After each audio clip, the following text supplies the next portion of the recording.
एक सवाल दिलचस्प है बिगिनर्स के लिहाज से, यानी जो बाजार में नया शुभारंभ करना चाहते हैं उनके लिए। ग्रो मनी इंडिया, अच्छा, यूजर नेम तो अच्छा है इनका।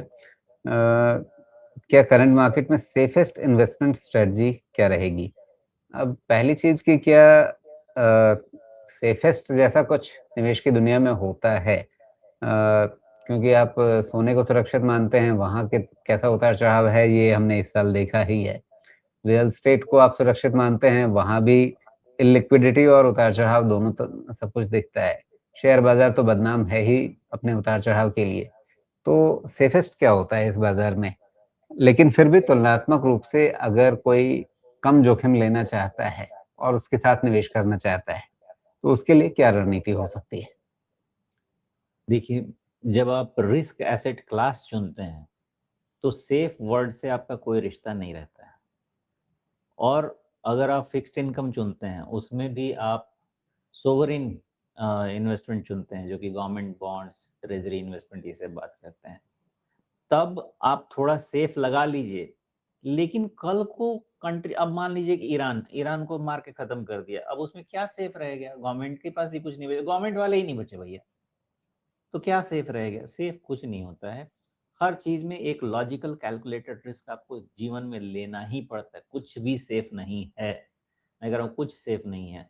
कुछ दिन पहले यहाँ पे बैल्कनी में लोग खड़े थे, बैल्कनी थी, बैल्कनी टूट गई, गिर गए। बैल्कनी में खड़ा होना कोई गुनाह था भाई? क्या सेफ था? कुछ सेफ नहीं होता। हमको हर जगह एक लॉजिकल रिस्क, कैलकुलेटेड रिस्क लेना ही पड़ता है।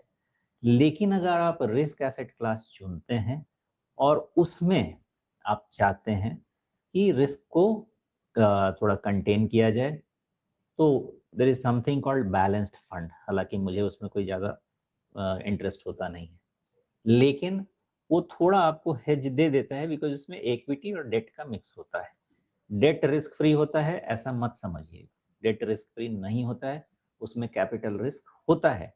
लेकिन 3-4 साल के साइकिल में डेट में रिस्क नॉर्मली नहीं होता है, बिकॉज अगर 6% का भी कूपन आता है आपको, या 7% का भी कूपन आता है, तो 4 साल में 28-30% तो आप ऐसे ही कमा लेते हैं, तो कैपिटल आपका प्रोटेक्ट हो जाता है। इसलिए उसमें मॉडरेट रिस्क रहता है। लेकिन वो सब आप 60-65 साल के हो जाएं तो ठीक लगता है। लेकिन अगर आप यंग हैं, तो आप मॉडरेट रिस्क लेना चाहते हैं, सबसे सुंदर है आप छोटे छोटे टुकड़ों में इंडेक्स फंड जमा करते रहिए।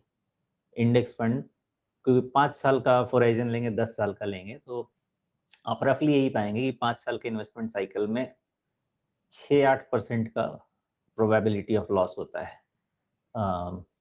निफ्टी जैसी चीज़ों में, निफ्टी में रादर 10 साल में ज़ीरो होता है। रिस्क फ्री तो कुछ नहीं होता, लेकिन प्रोबेबिलिटी बहुत कम होती जाती है।